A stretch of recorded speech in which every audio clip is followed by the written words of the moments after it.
para participar amanhã da campanha de arrecadação que vai acontecer aqui às 10 horas da manhã, nesse plenário, com a presença do presidente Lula. E agora falar dessa mulher guerreira, que é um orgulho para o Partido dos Trabalhadores, a nossa primeira presidenta, ela que no período da ditadura lutou lado a lado com os lutadores e lutadoras que tombaram, alguns tombaram naquele regime. Ela que tem transformado o nosso país e a vida do nosso povo, que segue no seu segundo mandato, enfrentando dia a dia, matando dia a dia um leão. Eu quero convidar, por favor, sem fazer analogia ao nosso vice-governador da Bahia. Não é você mesmo. Eu quero convidar a nossa presidenta Dilma Rousseff, o nosso coração valente, para fazer a sua intervenção.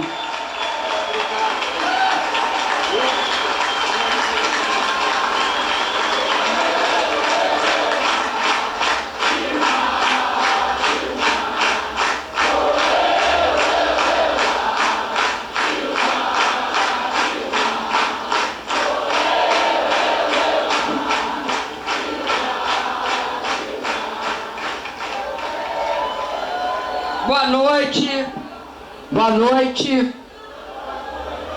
Eu queria cumprimentar aqui os companheiros militantes e as companheiras militantes, os delegados do Partido dos Trabalhadores.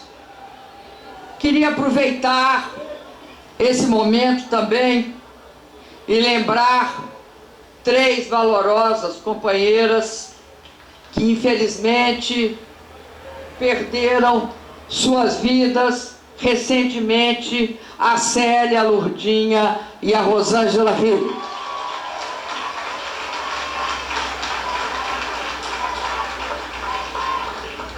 Quero cumprimentar o nosso presidente Lula, que fez um magistral, tocante e emocionante discurso aqui hoje.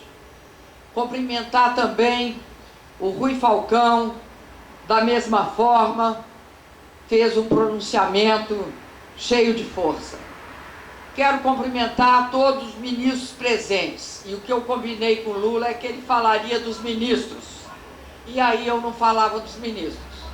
Então, cumprimento cada um dos ministros e ex-ministros aqui presentes. Cumprimento o governador Rui Costa. E agradeço o governador Rui Costa pela recepção que eu recebi aqui hoje, que tenho certeza todos vocês receberam. Cumprimento também o vice-governador João Leão e asseguro a ele que ela não se referiu a ele quando disse que eu matava um leão por dia. Cumprimento também o governador de Minas Gerais, Fernando Pimentel, o governador do Ceará, Camilo Santana, do Piauí, o nosso índio, Wellington. Cumprimento a vice-governadora do Acre, a Nazaré Araújo. Cumprimento o senador aqui presente, Jorge Viana. Cumprimento o José Pimentel, líder do governo no Congresso Nacional. Humberto Costa, líder do PT no Senado. Zé Guimarães, líder do governo na Câmara. Cibá Machado, líder do PT na Câmara. Em nome deles, cumprimento todos os parlamentares. Cumprimento o nosso querido prefeito de São Paulo, Fernando Haddad, ex-ministro da Educação, e a prefeita de Governador Mangabeira, a Domingas Paixão. Por meio deles, cumprimento todos os prefeitos e prefeitas aqui presentes. Quero dirigir um cumprimento aos nossos representantes dos partidos aliados. Primeiro, quero cumprimentar a Luciana Santos, do PCdoB, recentemente eleita para presidir aquele partido. E eu tive a honra de estar presente na eleição e na posse da Luciana. Queria também cumprimentar um grande parceiro nosso, o senador Cid Nogueira, do PP. Cumprimentar o Romênio Pereira, coordenador do Congresso e secretário-geral do PT, e por meio do Romênio eu cumprimento toda a Executiva Nacional. Cumprimentar o Everaldo Anunciação, presidente estadual do PT. Cumprimentar o senhor Pepe Baiardi, secretário de Relações Internacionais da Frente Ampla do Uruguai, e todos os representantes de delegações estrangeiras aqui presentes. Cumprimentar o presidente nacional da Central Única dos Trabalhadores, o Wagner Freitas. Cumprimentar o Alberto Brock, da CONTAG, presidente da CONTAG, a Elisângela dos Santos Araújo, da Federação Nacional dos Trabalhadores e Trabalhadoras da Agricultura Familiar, FETRAF, a Karina Vitral, da UNE, recentemente eleita pela UNE. Eu posso dizer, Karine, quais são os 3 Bs? Dizem que para ser presidente da UNE precisa de 3 Bs. Ser brava, bonita e baixinha. E o Eduardo Cardoso, da Central de Movimentos Populares. Cumprimentos os senhores e as senhoras, jornalistas, fotógrafos e cinegrafistas. Senhoras e senhores, essa eu cumprimentei no início. Cumprimento mais uma vez a militância. Bom, companheiros e companheiras, eu apreciei o meu retorno da viagem oficial que eu fiz à Europa, onde eu participei da reunião de cúpula dos países da América Latina e do Caribe com a União Europeia, com os países da União Europeia. Porque eu queria muito estar aqui com vocês. Por isso, companheiros e companheiras, eu estou aqui presente agora nessa cerimônia de abertura do 5º Congresso do meu partido.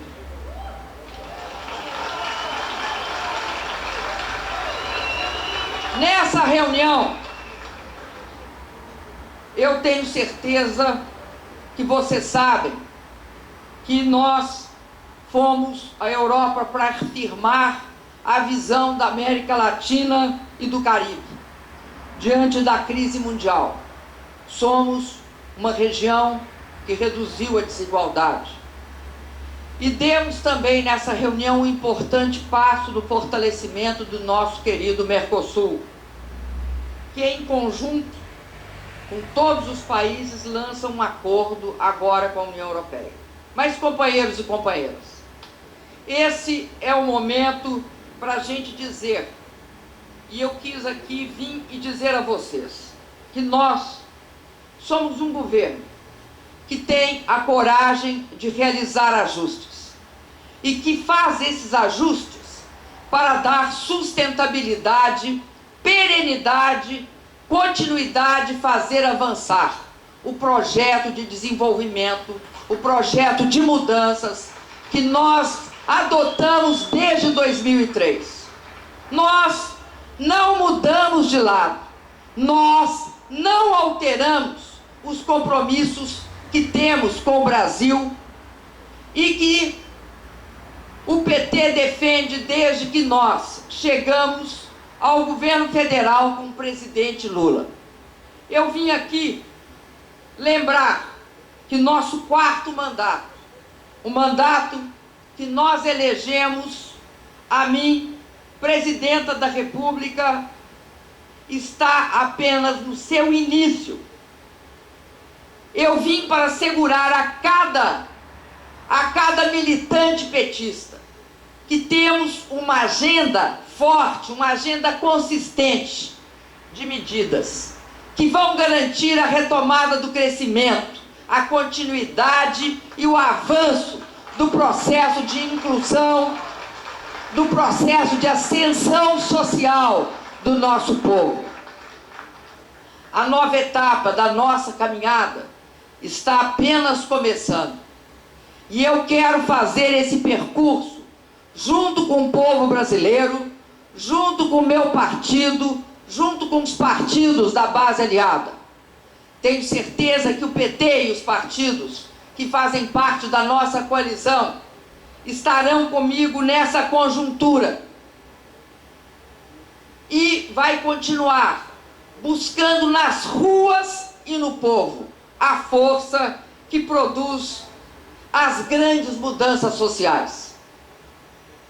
O PT é um partido que foi forjado nas lutas de resistência e oposição à ditadura, nas lutas dos trabalhadores. O PT é um partido, e eu estou dizendo isso para provar que o PT é um partido preparado para entender que muitas vezes as circunstâncias impõem movimentos táticos para a manutenção do objetivo mais estratégico. No nosso caso, a transformação do Brasil em uma nação desenvolvida, menos desigual e mais justa. O PT deve saber fazer a leitura correta da conjuntura que nós estamos vivendo.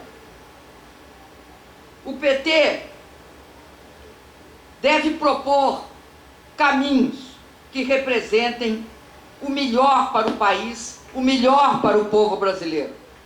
Uma agenda de construção do novo. É disso que se trata, é disso que faz com que nós nos mobilizemos e é disso que queremos que vocês saibam neste momento. Trata-se de preservar conquistas, de consolidar avanços e de estabelecer um novo mandato de mudanças. Trata-se de governar para fazer ainda mais do que já se fez. Esse é meu objetivo e eu estou certa que é também o objetivo de todos aqui. Todos que estão aqui compartilham essa vontade de transformar o Brasil. Para alcançar isso, nós precisamos caminhar juntos e firmes. O governo, o PT e os partidos aliados, os movimentos sociais. Preciso de cada um de vocês, de toda a força que vocês podem me dar estando ao meu lado. Queridos militantes petistas, não se deixem abater por discursos e comportamentos intolerantes, porque nós sabemos como eles são hoje, produto de uma intolerância de uma minoria. Não se submetam aos que torcem pelo nosso fracasso, do partido e do governo. Municiem-se de informações, argumentos que desmintam a acusação de que o país está preso numa armadilha e numa paralisia. Por exemplo, falem da Petrobras. A Petrobras, reorganizada, capaz de punir aqueles que delas se beneficiaram ilicitamente. Mas falem com orgulho da Petrobras, ganhando prêmios. A Petrobras, esse ano, ganhou o Oscar da área de petróleo, lá na OTC. Foi pouco anunciado, mas ela ganhou esse prêmio, que é o mais importante prêmio na área de petróleo e gás. É um prêmio por inovação tecnológica. A Petrobras, contra todas as provisões pessimistas, aprovou o seu balanço. A Petrobras bate recordes de produção no pré-sal. A Petrobras teve um lucro de 5,3 bilhões somente no primeiro trimestre de 2015. E suas ações, desde janeiro, se valorizaram em 60%. Falem do pré-sal, aquele pré-sal que diziam uns que não existia, outros que nós não conseguiríamos explorar. E hoje já atingiu a produção de 800 mil barris de petróleo por dia.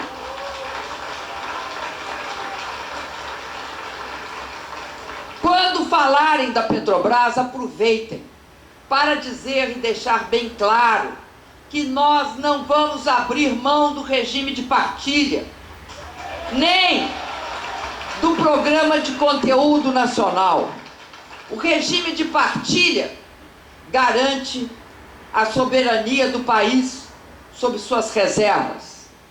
E a política de conteúdo nacional recriou a indústria naval e gerou empregos por todo o nosso país. Ambos são a garantia de que a maior parte da riqueza do pré-sal tem de ser do povo brasileiro.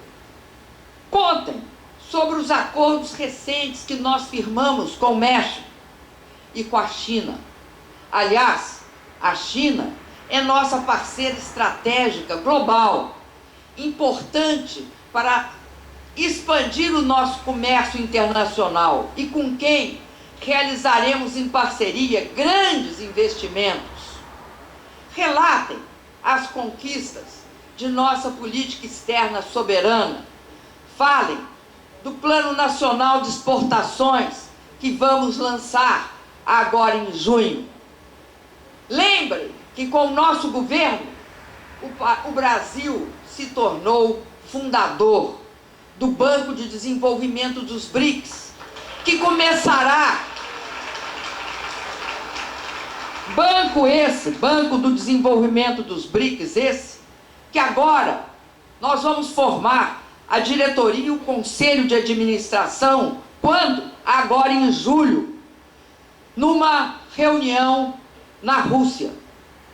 Contem também que o Plano Agrícola e Pecuário da Agricultura Comercial destina 187 bilhões ao financiamento dos negócios agrícolas, 20% mais que na safra anterior.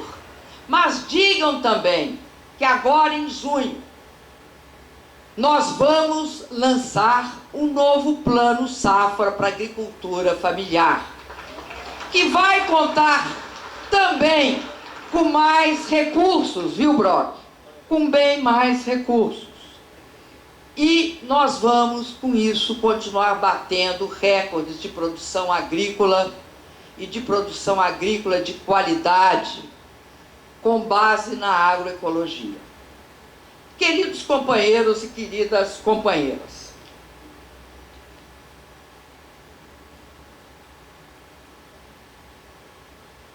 eu gostaria também que vocês falassem sobre esse programa que nós lançamos essa semana. Um programa de concessões, que é a nova fase desse programa. É uma nova fase de investimentos na área de rodovias, ferrovias, portos e aeroportos.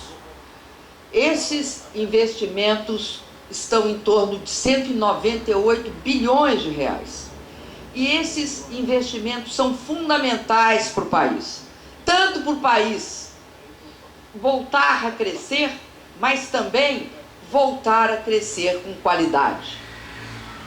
É importante que nós lembremos a população que a primeira fase, ao contrário de que alguns dizem, foi um sucesso, porque nós conseguimos conceder mais de 5.300 quilômetros de rodovias, com o menor pedágio por cada 100 quilômetros, um pedágio que é um dos mais baratos do país. Também vocês têm de falar sobre os 6 aeroportos, aqueles aeroportos que não existiam, como certos órgãos diziam, que não teria Copa, porque não ia ter aeroporto. E hoje, nós temos 6 aeroportos que têm padrão internacional, acima inclusive da média internacional, e que estão colocados à disposição daqueles que nunca podiam viajar de avião antes e que hoje podem. Não é só que nós temos quem viaja de avião, mas as pessoas que viajam de avião têm acesso hoje a aeroportos de qualidade. Lembrem-se que nós fizemos a lei dos portos. Essa lei dos portos que eles esquecem e que permitiu que nós autorizássemos em 2 anos 40 terminais portuários. Falem do salário mínimo de R$ 788, que acumula um crescimento real de 76%, quando comparados com o início do que o Lula recebeu em 2003. E que nesses últimos 4 anos teve um aumento real de 14,9%. Contem que não existem mais centenas de municípios sem sequer um médico na rede pública. Um único médico. Essa era a realidade. Porque hoje o governo federal paga a remuneração de 18.240 médicos do programa Mais Médicos, que garante o atendimento digno de saúde para 63 milhões de brasileiros. Digam que somente no primeiro semestre de 2015, esse dado é muito importante, que somente no primeiro semestre de 2015, o governo federal assegurou para 670 mil jovens que eles tivessem acesso a estudos universitários, graças às nossas políticas, isto é, graças ao SISU, Sistema Único de Seleção, ao ProUni, ao FIES, e que as novas vagas do segundo semestre, inclusive do FIES, vai permitir que no ano de 2015 nós tenhamos 1 milhão de novos estudantes universitários chegando à universidade. Não é 1 milhão acumulado em vários anos, é 1 milhão de jovens, de novas vagas nas universidades brasileiras, tanto as públicas como as privadas. Lembrem que criamos o Minha Casa Minha Vida, o maior programa de habitação da história do Brasil. E que, nas 2 primeiras etapas, parte no governo Lula, parte no meu primeiro mandato, nós contratamos 3.750.000 moradias. Sem dúvida, no mundo, um dos maiores programas de moradia popular. Desses 3.750.000, nós já entregamos a chave para a pessoa morar em 2.200.000. O restante está já contratado e sendo construído. Portanto, tem 1 milhão, em torno de 1.470.000 moradias hoje em construção no Brasil. E agora nós vamos lançar no início de agosto o Minha Casa Minha Vida 3, com mais 3 milhões de moradias. Esses números não interessam tanto como esse outro que eu vou dizer. No fim de 2018, com esses 6.750.000 moradias, 6.750.000, nós teremos contribuído para garantir o acesso à casa própria. Esse é um sonho, é aquele sonho que cada família tem, para algo como 30 milhões de pessoas. O cálculo é porque geralmente são famílias mais numerosas, são famílias com muitas crianças e muitos adolescentes, que agora têm uma moradia digna e são brasileiros que precisam de ter sua casa para se proteger, para se sentir seguros, para criar sua família. Lembrem-se que foi o PT que adotou as políticas que nos permitiram retirar 36 milhões de brasileiros da extrema pobreza. Agora, no ano passado, sair do mapa da fome da FAO e elevar, com os últimos dados, mais de 50 milhões de pessoas para as classes médias. Uma mobilidade social única no mundo. Aliás, no mundo que se vê é o aumento da desigualdade, é a concentração de renda no 1% mais rico contra os 99% da população. Nós temos muito a dizer, muito a mostrar e muito a fazer, porque nós somos sujeitos, nós somos aqueles que são os protagonistas de uma transformação no Brasil sem precedentes, que está garantindo direitos, dando poder ao povo brasileiro. Isso, sem dúvida, é motivo de temor, é motivo de desconforto para todos aqueles que, no passado, ou governaram o país, ou participaram indiretamente do governo por séculos, ampliando privilégios, ampliando a exclusão. E, companheiras e companheiros, para nós não, para nós é motivo de orgulho, para nós é motivo de muito orgulho. Por isso,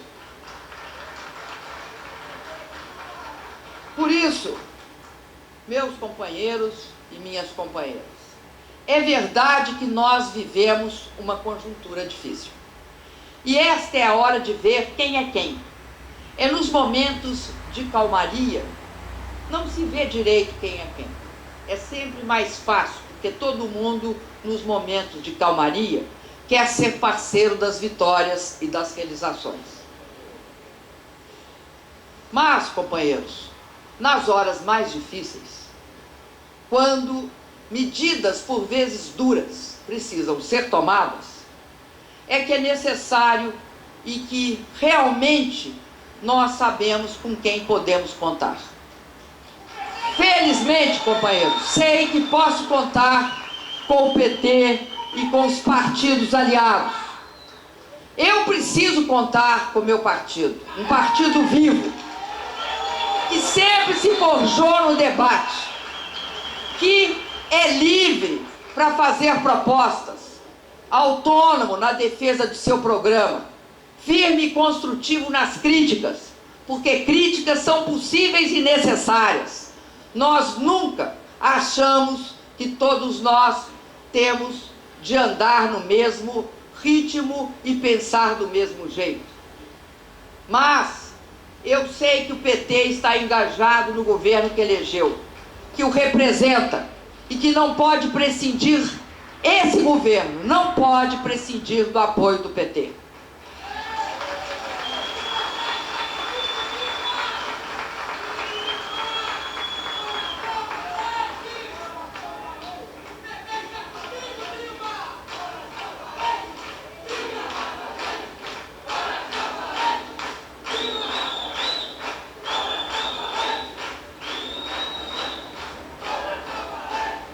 Companheiros, quero fazer aqui uma reflexão com vocês.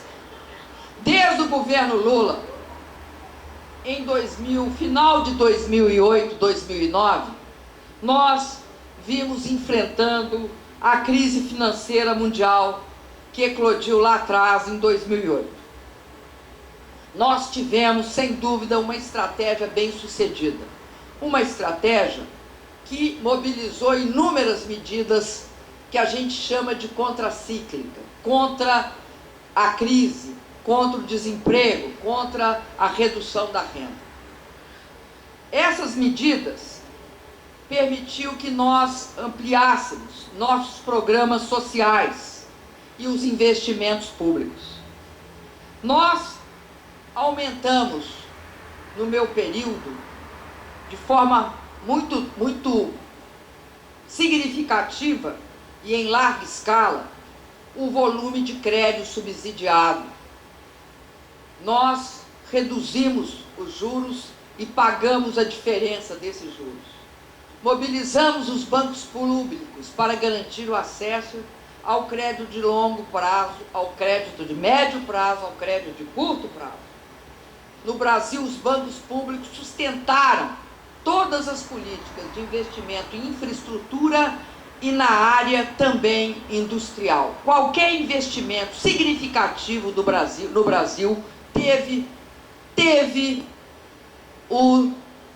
a digital do BNDES. Teve lá a digital do BNDES, da Caixa, do Banco do Brasil, do Banco do Nordeste, do Banco da Amazônia.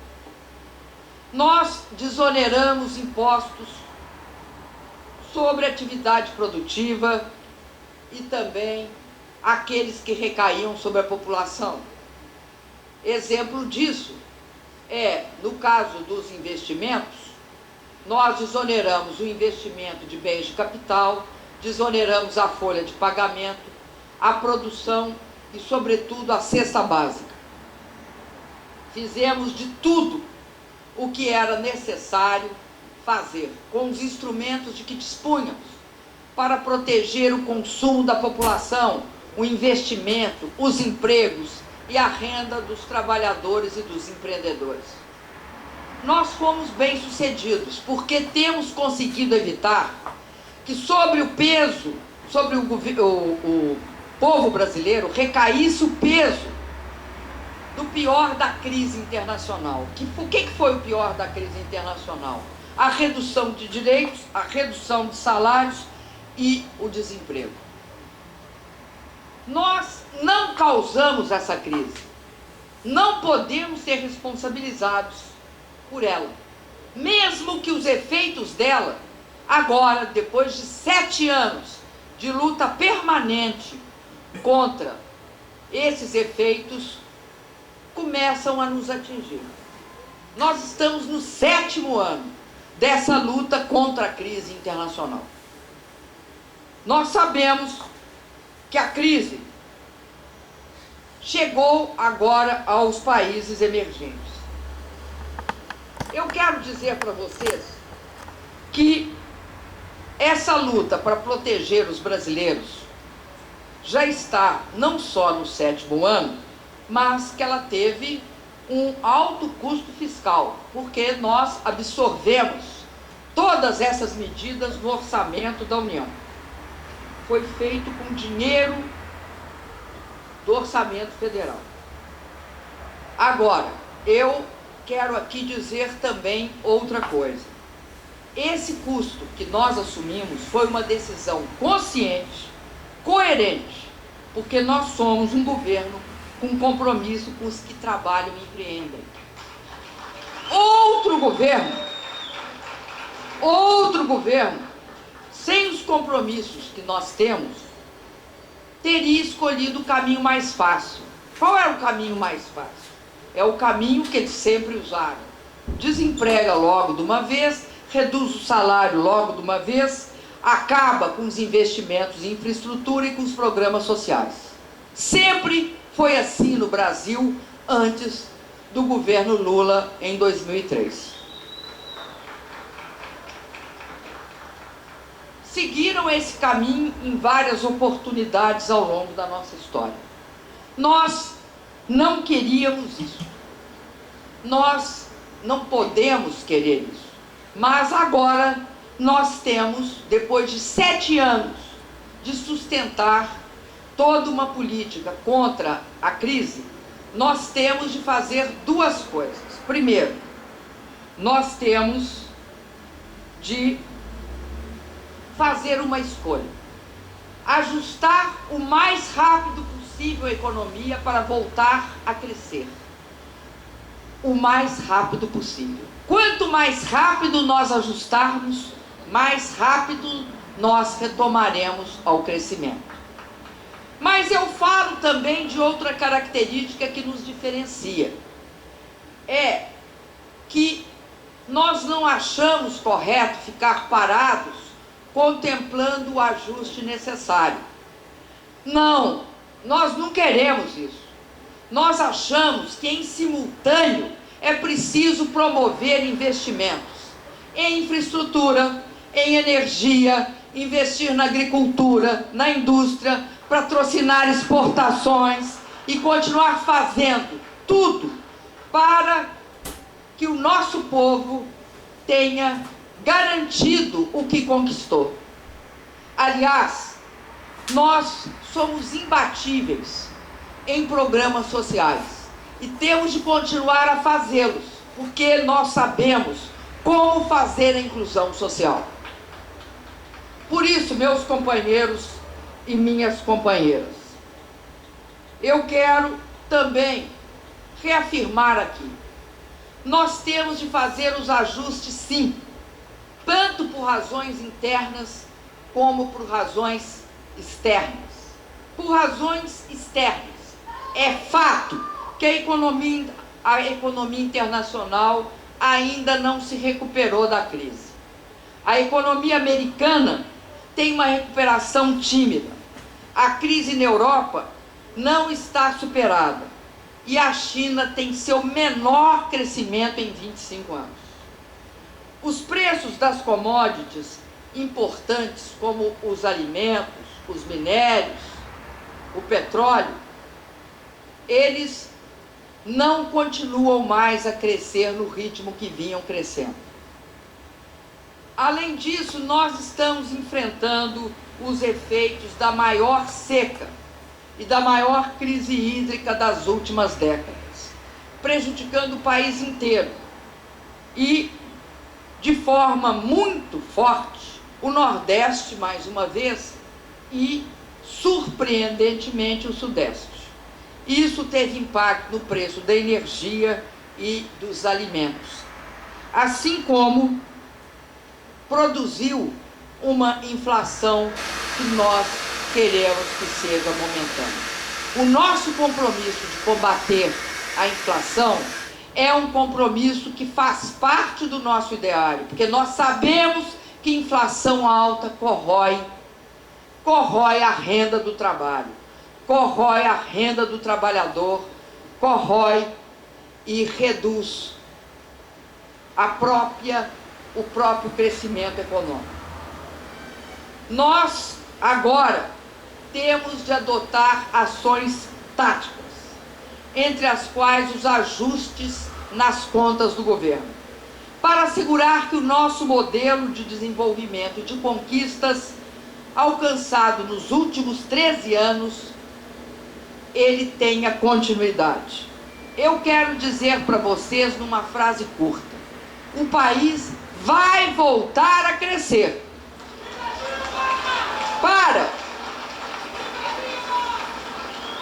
Para colocar o país na rota do crescimento, nós temos que fortalecer o equilíbrio fiscal e o combate à inflação. Algumas medidas são difíceis, como já disse, mas é imperativo que sejam tomadas logo, pois a demora atua contra o país e contra o povo. Nós, meus queridos e minhas queridas militantes, temos, de fato, também a consciência de um ponto, tocado, aliás, pelo Rui Falcão. O esforço para a retomada do crescimento, ele impõe sacrifícios a todos. E eu quero dizer para vocês que a distribuição desses sacrifícios deve ser justa e equilibrada. Eu asseguro a vocês, ao meu partido e aos brasileiros, nós vamos preservar os direitos dos mais pobres e daqueles que mais precisam do apoio e da proteção do Estado. Serão preservados, sem qualquer prejuízo, todos os programas sociais, como o Bolsa Família, o Minha Casa Minha Vida, o FIES, o Pronatec, o ProUni, o Ciência Sem Fronteira, o Mais Médicos, o Viver Sem Limites, o aumento de oferta de água no Nordeste, em especial a interligação do São Francisco, que nós queremos ver inaugurada. Quero que fique bem claro para vocês. Todos os programas imprescindíveis à continuidade de nosso projeto de desenvolvimento estão preservados, inteiramente preservados. Estejam certos que os direitos dos trabalhadores serão garantidos e vamos lutar para ampliar as oportunidades de ascensão social para os até há pouco excluídos. Essa é uma das razões pelas quais nos opomos àquela simplificação em relação à lei da terceirização. Reconhecer direito dos terceirizados é necessário. Agora, eliminar a diferença entre atividades fins e atividades meios, não, isso não pode ocorrer.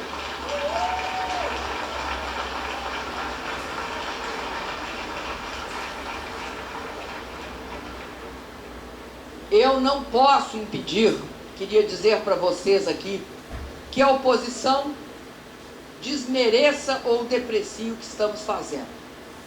Ela cumpre o papel dela. Eu devo, contudo, contar com quem?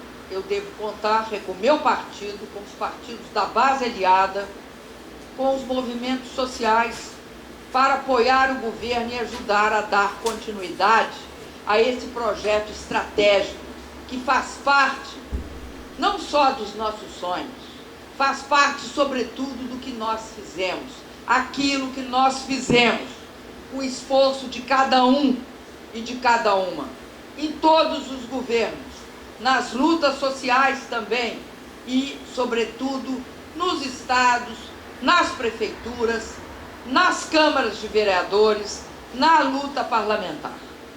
Nós temos de lutar contra as sombras debaixo das quais nossos adversários tentam esconder os avanços que proporcionamos ao povo e ao país.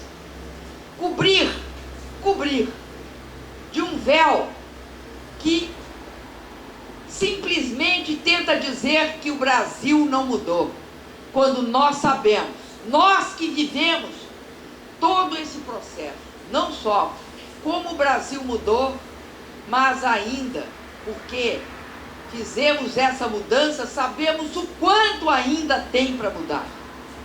E ao saber que desafios enormes estão pela frente, não apenas na economia, é que é imperativo que nós continuemos unidos com todas as forças progressistas para fortalecer isso que dá base a esses avanços obtidos, avanços sociais, avanços econômicos, avanços culturais, avanços éticos e morais, obtidos depois da redemocratização do Brasil, mas sobretudo nos últimos 13 anos de governo. Por isso, companheiras e companheiros, eu queria dizer para vocês que o PT também nunca se restringiu, nunca limitou a sua atuação aos limites da política tradicional. Desde sua constituição, o PT foi um partido identificado com a modernização dos costumes, com as demandas contemporâneas e com respeito ao direito de todos os cidadãos, de todas as cidadãs. O PT nasceu com este DNA e não deve abrir mão dele. Por isso porque se ele abrir mão dele, ele abdica de uma parte da sua alma. O PT deve continuar sendo um partido